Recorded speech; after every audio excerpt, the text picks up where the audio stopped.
Hello everyone, DJ here. Let's talk about a skill that everyone in the Coast Guard Reserve should have. In addition to being able to read your Leave and Earnings Statement, or LES for short, everyone should be able to understand their retirement point statement as well. Don't worry, this will not be a very in-depth episode. It's just going to be the basics. But why, DJ, you may ask? I'm just going to be in the Coast Guard Reserve for a few years and then I'm getting out. Well, this statement tells you more than just what you'll make if you stick around for 20 years and earn a monthly pension. It also tells you if you are eligible for other service-based benefits as well. There will be a separate episode about those types of benefits later on. For now, let's focus on the retirement and pension side of things. Let me say from the outset that this episode will be much easier to understand if you have your own point statement with you, as in front of you, while I'm talking about it. If you do not have one, please ask your full-time staff at your unit for a copy, or you should be able to pull a copy of the statement yourself, either from your electronic personnel record or from the Direct Access website. As soon as I am able, I will post instructions on how to do this in the resources section of this episode. You will need a Common Access Card, or CAC, to access the Direct Access site, by the way. Anyway, let's move on. The point statement for the Coast Guard Reserve is called a Reserve Point Statement. Pretty simple. This is perhaps one of the simpler point statements of the reserve components. It displays your retirement points from top to bottom, from the previously completed retirement year down to the earliest. If you're familiar with the old show Dragnet, it is just the facts, ma'am. And that's what we're after in this game after all, just the facts. I will put a link in this episode to a handy how to read guide that I think will be useful to you. I will be using this guide as my read-along as I go through this episode. And if you put it side by side with your point statement, I think it will help with comprehending what I mean. There will also be a link to a sample point statement if you don't have one yourself. So hopefully you can put those together and gain a better understanding of how to read this important document. All right, so the top section of your point statement shows your employee identification number, social security number, current rank, permanent unit code, and reporting unit code. That's simple enough. Even if you don't know what all those codes mean, you get the gist of it. To the right of that is your date of birth, pay entry base date, anniversary date, or retirement year end date, as I've called it in other episodes, and your date that your 20-year letter was generated. Below those two blocks of data is another section showing your name and your home address. The next section, which is below all that stuff I just described, is a summary of all the points you earned by type in all years of creditable service. This is a good quick reference for you. Now we move into the meat of this lesson.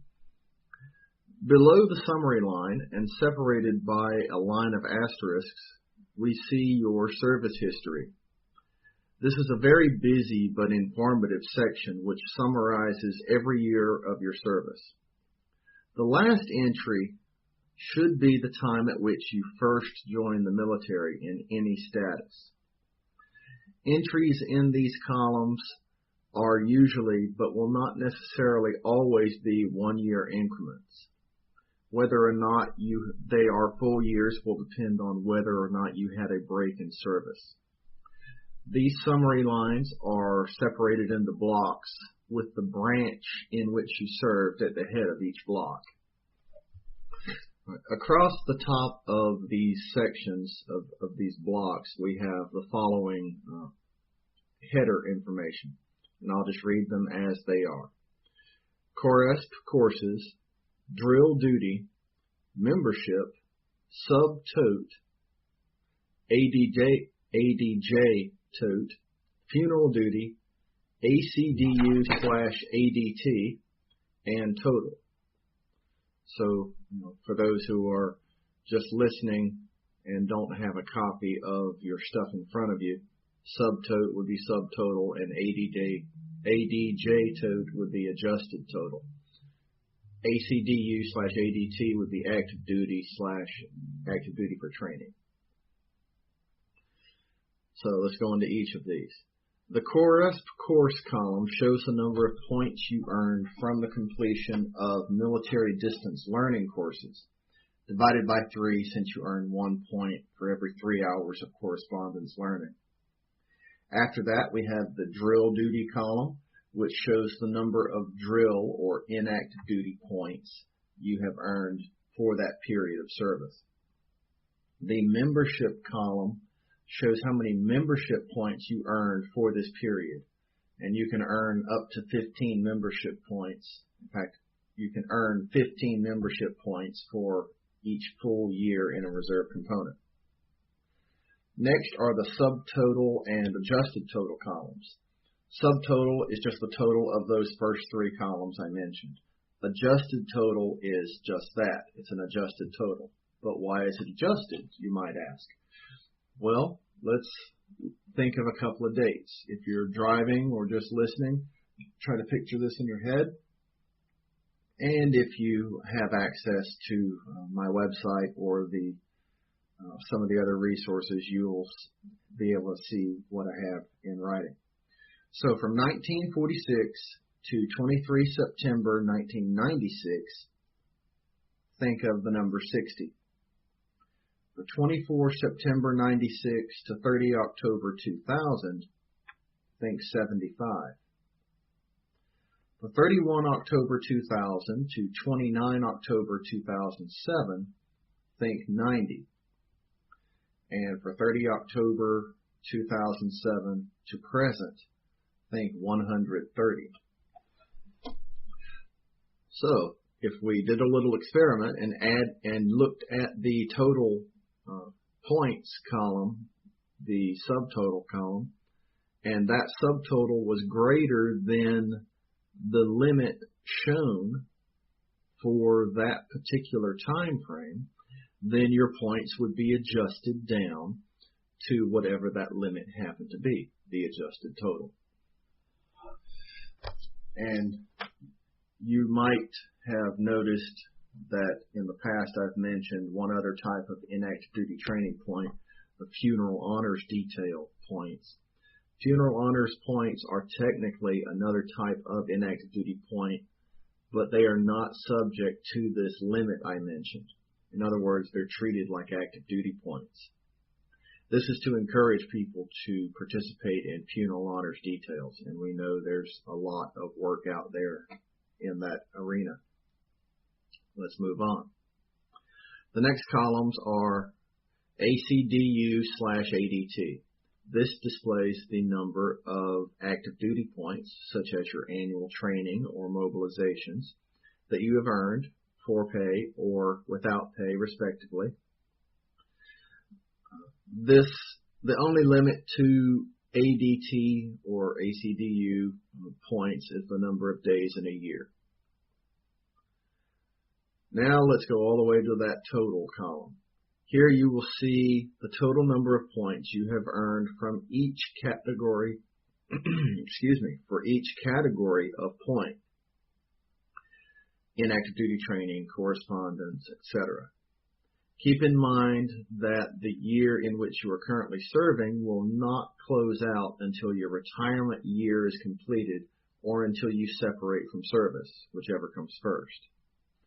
Also keep in mind that a retirement year is not a fiscal year or a calendar year. Next is the SAT year column. If the time period is a full year and you have at least 50 points for that year, then you should see a Y in that column. If you have a full year and less than 50 points, you will see an N. This means that particular year will not count for retirement purposes, and you will need to serve another year to make up for that bad year. If you have service which qualifies for reduced retirement age, you will need to do some record keeping in order to claim that eligibility later on. Unlike the Army National Guard, your point statement does not reflect eligibility for reduced retirement age and does not break your qualifying active duty into separate entries for easy accounting. So you will need to keep copies of your active duty orders, all amendments to those orders, your release from active duty order, if you have one, and your DD Form 214 from all qualifying periods in order to prove your eligibility to get your retired pay early. A retirement services officer from any reserve component should be able to assist you in determining which periods are eligible for this reduction and when you are ultimately eligible for retired pay. If you do not have qualifying periods, then your retired pay eligibility date will be your 60th birthday. Hopefully that was easy to understand. If not, please comment below and let me know what was confusing. I will be glad to answer any questions that you may have. As always, thank you for being a part of this audience, and thank you for your service.